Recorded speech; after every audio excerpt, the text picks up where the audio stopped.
great supporting Peter Obi.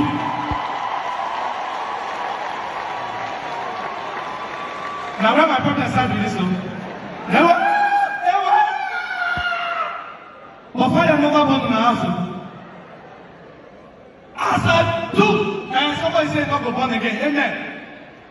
The decision I made was to support Peter Obi, not because I'm a politician, but because I want change.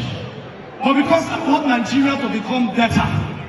Not be say I be a politician. I know nothing about politics. But nobody advised me. Nobody. Guess what? People kept on saying to me, hey, why? Your voice must be heard. You have over 25 million followers cut across the social media strata. Your voice must be heard. Now they hear my voice. As they hear my voice, my house burned. Sometimes last year, the house of Nigerian popular comedian Ayomakun, popularly called AY, was burnt down. This beautiful mansion was razed down to the floor by an inferno that no one can ascertain where it came from. That's a very sad news, a very bad news that someone's investment, someone's beautiful mansion could be razed down. But the good news is that the house has been rebuilt back. Congratulations to Ayomakun, congratulations to AY, congratulations for not letting what happened to you to affect you.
Once again, we say congratulations to AY. For what he said in the first video, AY is saying that his house was burnt because of his support for Mr. Peter Obi.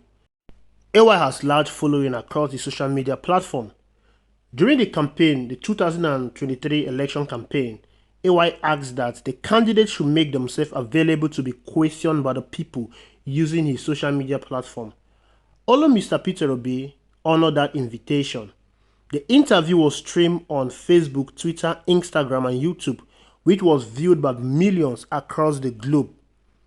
After the interview and the failure of other presidential candidates to show up, AY announced that he was now fully backing the candidacy of Mr. Peter Obi. His support, according to him, is based on Peter Obi's character, competence, and willingness to work. Unfortunately, Peter Obi did not win the election. AY house was set ablaze mysteriously in 2023, few months after the election and the inauguration of Tinubu as Nigerian president. Let it be on record that the 2023 presidential election, the general election as a whole, sets a bad precedent not only in our politics, but in our nation as a whole. There has been the use of thuggery in our election campaign, but the 2023 election saw widespread use of thuggery, violence, arson in our election history. The quest to grab power by all means saw Tinubu saying that power is grabbed, snatched at all costs. Political power is not going to be served in a restaurant. It's not served in a la carte. It's what we are doing. It's being determined to do it.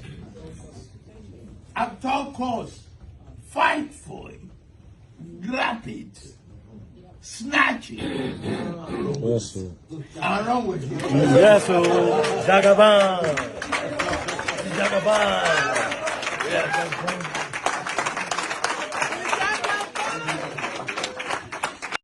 You all saw the people in that room clapping and hailing Tinubu.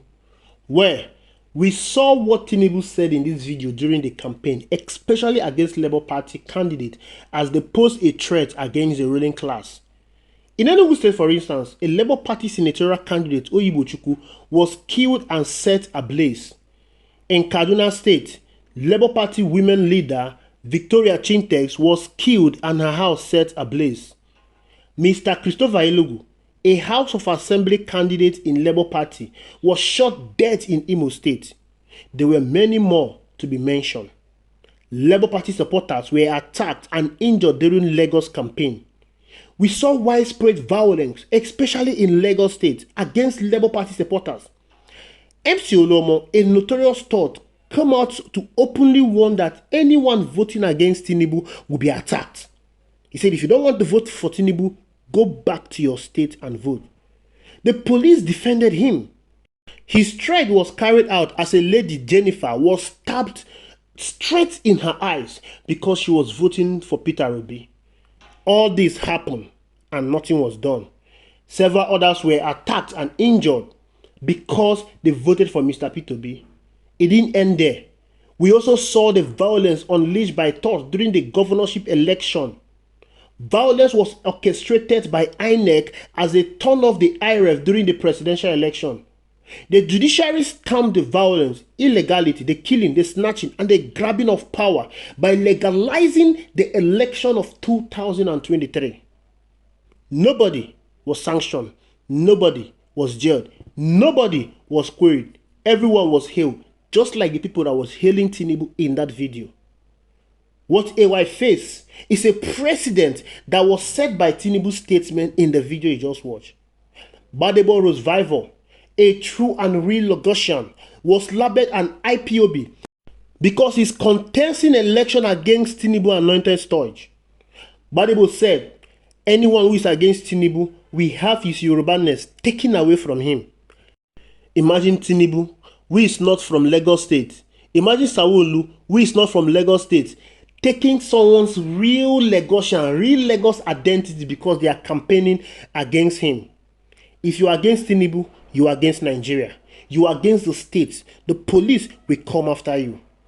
Imagine setting ablaze someone's sweat because he didn't support your candidate. Your candidate that is riddled with too many corruption charges and drugs-related offenses that has been reported across various media outlets. They claim to be popular, but they cannot win election without intimidation and violence. We saw how INEC deliberately refused to issue voters' cards to a certain region.